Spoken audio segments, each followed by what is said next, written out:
He only wanted to help. Still, it kind of made me angry.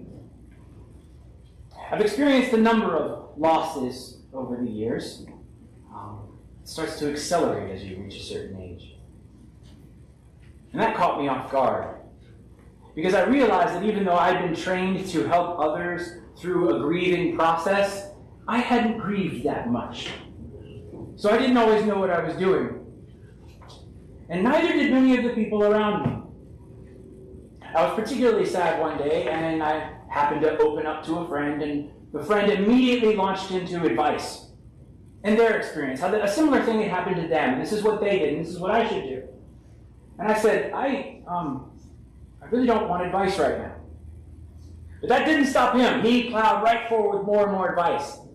And I said, this really isn't working. It's just making me angrier. And he stopped for a second, and you could tell that, well, now he was finally going to say what was really on his mind. And he said, well, I care about you, and I just want to help. But I don't know what to say, so a lot of stuff's just coming out of my mouth. And I said, well, you could have said that. You could have just been honest. You could have just said, I don't know what's going on. I don't know what to do, because you telling me a bunch of advice makes me think that you know exactly what to do, and I must be stupid for not. But when I don't know what to do, and you don't know what to do, what? That actually makes me feel better. Oh, good. Then it worked. I think that we have lots of conversations like that. Lots of conversations where we're about 5 minutes into it, and we finally get to where we should have started. Being honest with one another. When we don't know what to say, when we don't know what to do, but we've got an idea, or a hope, or at the very least we care. Maybe that's what we should be doing. Last week we spoke of friendship in a theologically and politically charged moment in Caesarea Philippi. Jesus asks all the disciples who he is to them. Who do you say that I am? And Jesus' disciple Simon responds that Jesus is the Messiah, the Son of the living God. And while this is a very important religious moment, it's also a deeply personal one. Jesus gives Simon a new name, Peter, the rock. Jesus grounds his new community, the church, not only in particular places with particular people, but on the love, the friendship that gives those people and places meaning and brings them together. I said that people leave churches not because of theology, although that sometimes happens, but because the people they thought were their friends don't practice what they preach. We don't leave an ideology, we leave people we thought were our friends, who we just don't know anymore. I said people don't leave churches because of politics. You leave when someone's crusade starts hurting the wrong people, or not hurting the right people. Because what brings people together if not hurting the right people together? You don't leave churches because of politics. You leave because people who you thought were friends let you down and betrayed you. If Christians are not friends first, we won't be much else. So this week I want to ask, what does friendship really look like? And I think it begins where it too often ends up, in telling one another the truth, in leveling with each other.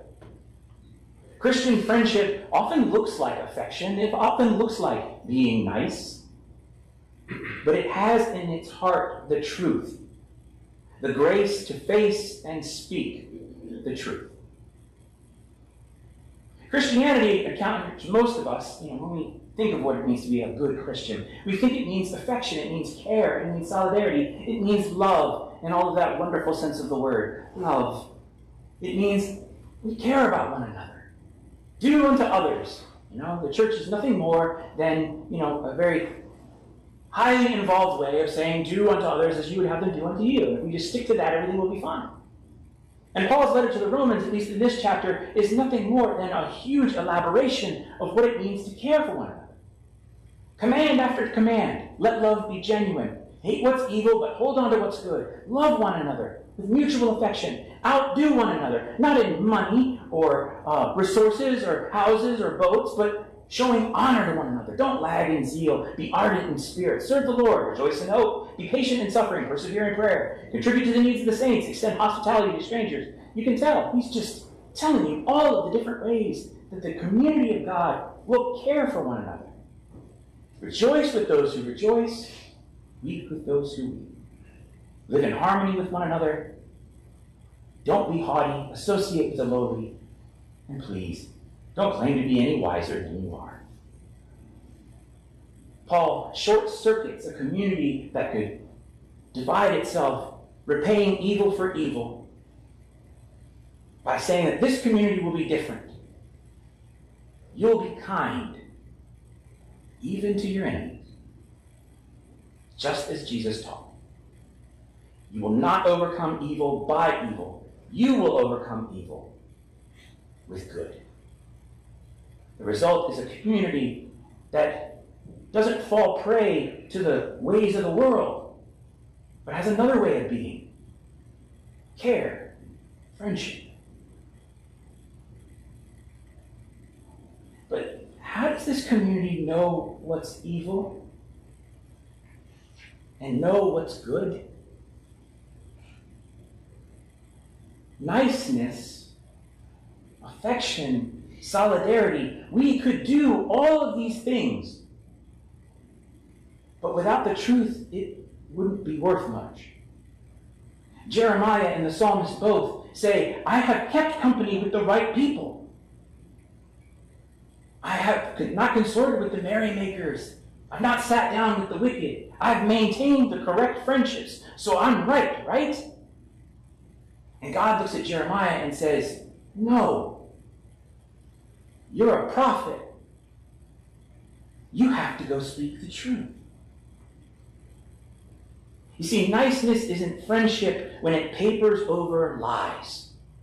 When it can't say, I don't know. When it cannot speak the truth. This week, House of Deputies President Julia Ayala Harris released a letter to the deputies saying that she was a complainant in a Title IV case under the purview of the Disciplinary Board for Bishops over the last year. Translation: Title IV is the canons that govern priestly discipline. When a priest messes up, there's an entire process for handling that. It goes, well, one would hope, double for bishops who are deacons, priests, and then take on the authority of bishops. In the letter, Ayala Harris, who's basically the head of the House of Deputies, that's the largest lay body in the church, alleges that on July 9th, 2022, shortly after she was elected president of the House of Deputies, a retired bishop physically overpowered her and then made inappropriate verbal statements. Harris said she submitted a Title IV complaint, this is the correct process, through her chancellor to the intake officer at the Episcopal Church's Office of Pastoral Development. You can see the bureaucracy kicking in. This is the process. Another bishop who witnessed the alleged incident filed a separate report with another intake officer. 3 total unnamed eyewitnesses were mentioned. The incident happened, she said, while she was waiting to be introduced to the House of Bishops. If the head of the House of Deputies isn't safe, as she's waiting to be introduced to the House of Bishops, is anyone safe? The Title IV process worked its way, and discipline wasn't allegedly passed. Pastoral response was appropriate. In this case, it was said. Which means that the name of the person, the offender, is unknown. And it is, in many ways, seen as a slap on the wrist. More than 36 bishops have signed a letter saying, we are angered by and deeply concerned about the perception or the reality that bishops get a free pass on behavioral issues. They called for a thorough discussion at the upcoming House of Bishops meeting later this month.